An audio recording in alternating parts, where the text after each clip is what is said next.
guys, it's Ariana. Welcome back to my channel. So for tonight's video, we're going to be reading some more scary stories. As per usual, I have my hot chocolate candle making the whole place smell amazing. And then I also have my wicked candle here. A couple people have messaged in the comment area asking me why I always show this candle. I just think this candle's really cute.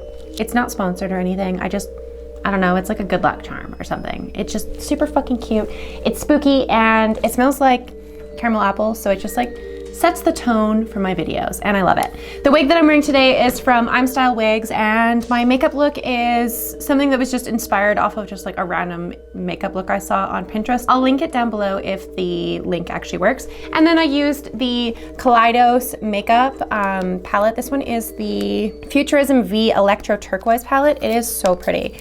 It looks like this. So if you guys are interested in this makeup look, I can definitely film it on TikTok and do a spooky story on TikTok. If you guys are interested, let me know in the comments down below if you guys are interested in a tutorial. It's really, really easy to do. It was really, really pretty and my eyeliner is a little messed up, so please ignore that. Also, in my last video, my eyelash was lifting off in the corner, and if it starts to do that in this video, please ignore it. I can't make them stick for some reason. I tried using magnetic ones like a couple of days ago. I bought some and I'm not the biggest fan of those ones either. So if anybody has any lash brands that are really, really good and really like user-friendly and are really full and long like this, let me know in the comments down below and I'll definitely check them out because I suck at putting lashes on and I tend to buy like terrible ones for whatever reason. Like, I don't know what my problem is.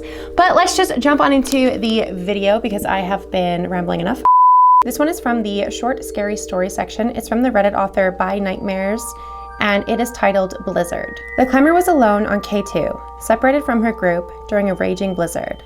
Desperate for shelter, she stumbled upon a cave and darted inside. Grateful for the reprieve from the harsh elements, she was catching her breath.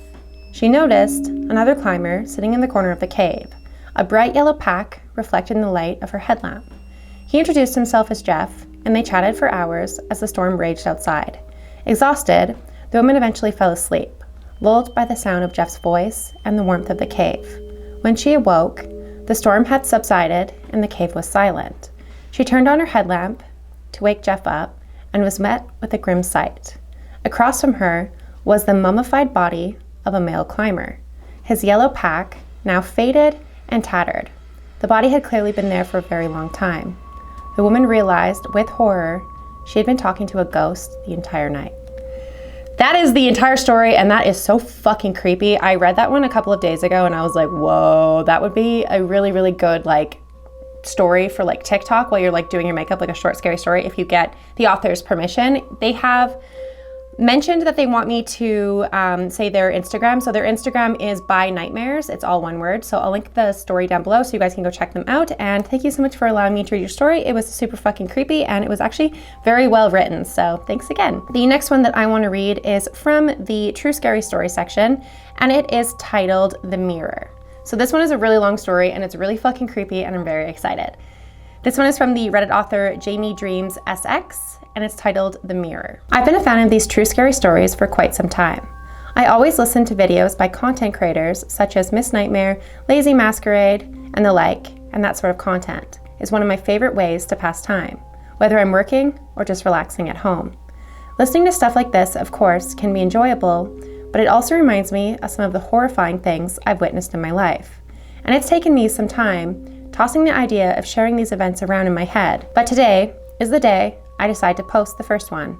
It's a bit short, but freaky all the same. I'm a 33-year-old female, and this happened when I was about 16, back in 2006. And of course, since I was a minor at the time, I still lived with my parents. Their house was huge, with the bottom story being bigger and the stairs being right in the middle of the floor. There was 2 stairwells leading up to the landing, one on the side of the front door of the living room and the other on the side of the kitchen. After the landing is where the stairwells met. Another stairwell led right upstairs to a wraparound upper floor with a loft. On the wall of the landing, before the final stairwell, hung an ornate mirror. Now, onto the story. I grew up in a family that was pretty large. I guess this is a given, seeing as my parents were Mormon. I'm not part of the church anymore, but that's besides the point. So because our family was pretty big, with 8 kids total, including me, living at home, there was a lot of noise and laughter, of running up and down the stairs and the hallways going to the evenings, on weekdays, and all the time on the weekend. You know, just happy family vibes. Lots of people enjoying themselves. Well, most of the time. See, the mirror that hung on the wall of the landing always felt off. There's no other way to put it. In fact, it felt so off that it would ruin the vibe every time you walked by it. Like I'd be chasing my sister playing tag or something, and I would feel a cold chill run up my spine when I passed the mirror, accompanied by the feeling that somebody was watching us, right out of the corner of my eye. I got to the point where every time I would pass that mirror, I felt compelled to look at it, like I was trying to catch whoever it was in the act. I knew logically that that didn't make any sense, but it didn't stop me from instinctively doing it. Most of the time afterward, I would go back to whatever I was doing and just move on. However, sometimes I would lay awake at night wondering why that mirror freaked me out so much. And it just got progressively worse. In fact, it got to the point where I told my mom that it scared me and I wanted her to take it down. Now my sister and two of my younger brothers and my dad happened to be present for this conversation. And when I said this, all of them just stared at me. When I asked what was wrong and why they were all looking at me, my mom finally spoke and told me she felt the exact same way about the mirror. And one by one, the rest of them began to agree with her. I asked them if any of them had talked about this before and told each other, and they all just shook their heads. My dad said me bringing it up freaked him out, and everyone else agreed, because no one had said anything to anyone about it. I was just voicing everyone's fears, apparently. That's when I knew that my bad feeling about the mirror was spot on. My mom took it down immediately, since we were all in agreement that it shouldn't stay up. Out of curiosity, I asked her where she got it, and she said she didn't remember, which was weird, because my mom has a really good memory, and most of the things she owns has some kind of origin, like they were passed down to her by my grandma, or she got a really good deal at a yard sale or something. I found this just added to the mirror's freakiness. A few weeks passed after my mom threw the mirror out, and I was starting to forget about it. I invited some friends over to spend the night. We were talking and laughing when my friend, we'll call her Brittany, asked me where the mirror was. And my other friend, who we'll call Leah, was like, yeah, I noticed it was gone too. Did it break? I shook my head and told them that my mom got rid of it, but I didn't tell them why. Brittany and Leah exchanged a look. Then they both spoke, and what they said sent literal chills down my spine. Brittany said, I'm so glad. I always felt like someone was watching me in the mirror, Leah finished. Yeah, Brittany said.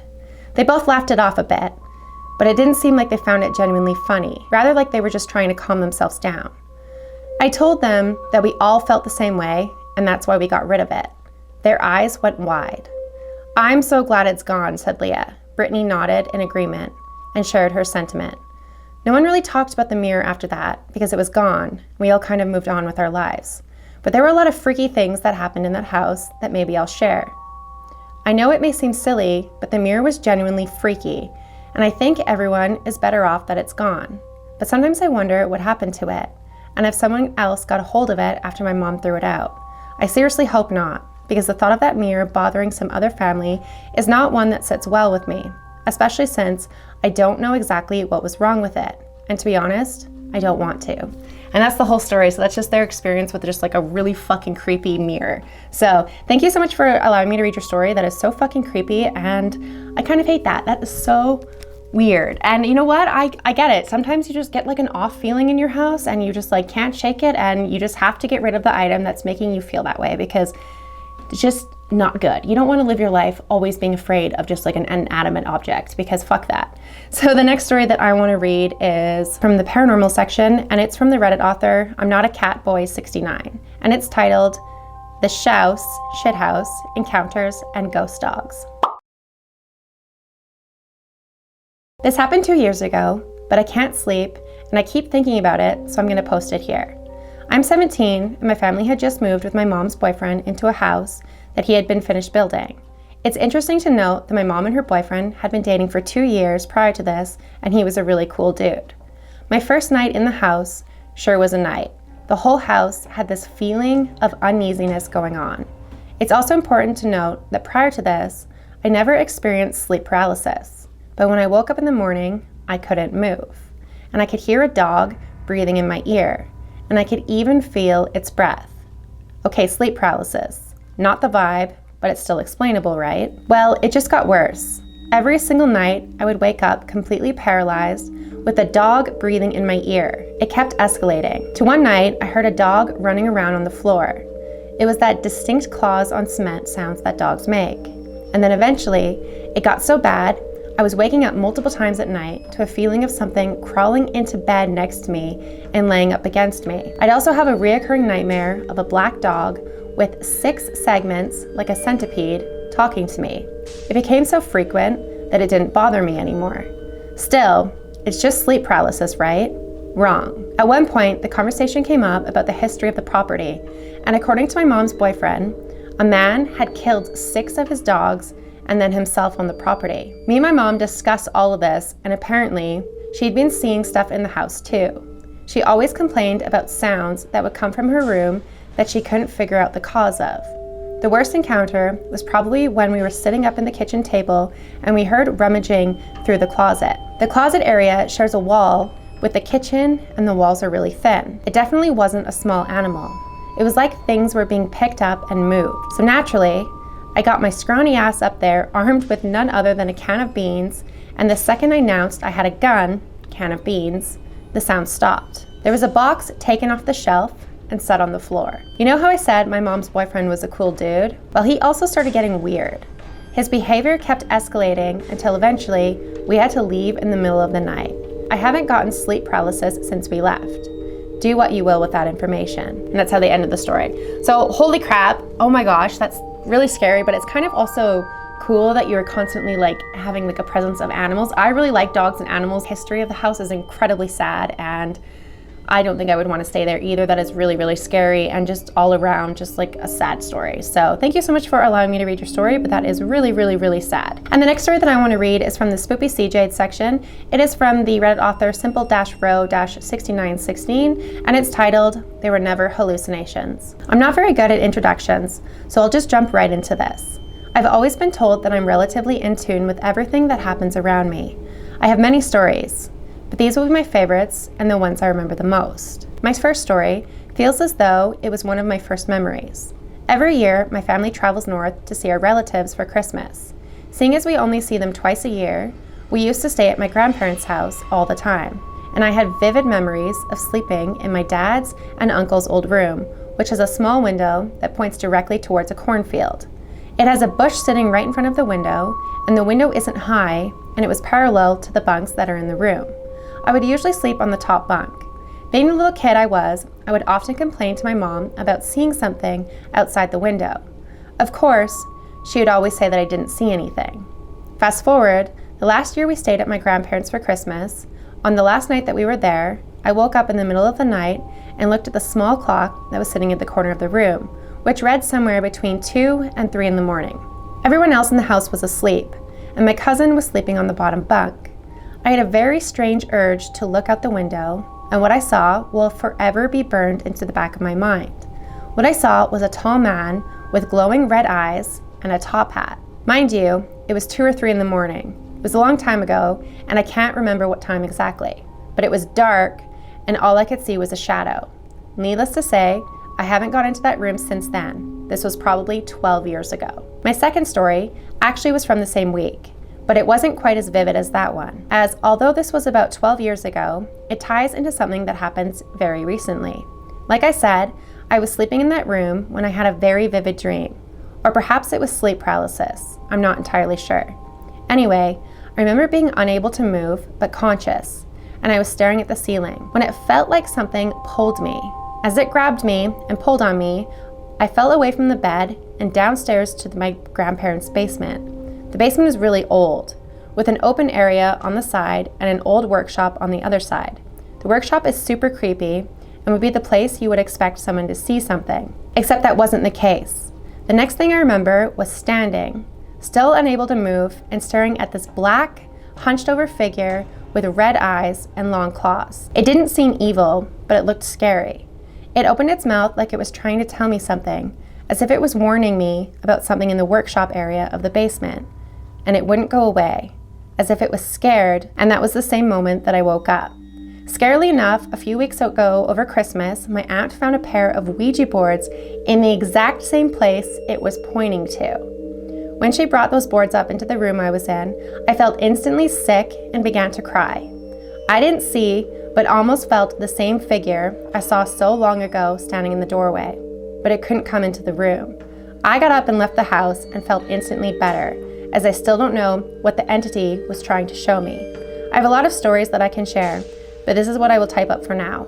I will write again hopefully soon. And that's all they said. Holy crap, that is so scary. I hate that so much. I've only ever experienced sleep paralysis once, so I can't really tie into it too much because I don't really have that much experiences with it, but it sounds so fucking scary. So thank you so much for allowing me to read your story. Your story was so fucking creepy, and oh my goodness. So this is where I'm gonna end the story here. I'm actually going to film another video right after this one. I don't want this video to be too long. It's probably at the 20-minute mark right now, but I'm gonna film another video tonight just so that you guys have more content for this week, because I'm going to be pretty busy this week, so I want to bang out a couple videos tonight. So if you see the same look, same hair, same whatever in another video, it's because I'm filming another video tonight.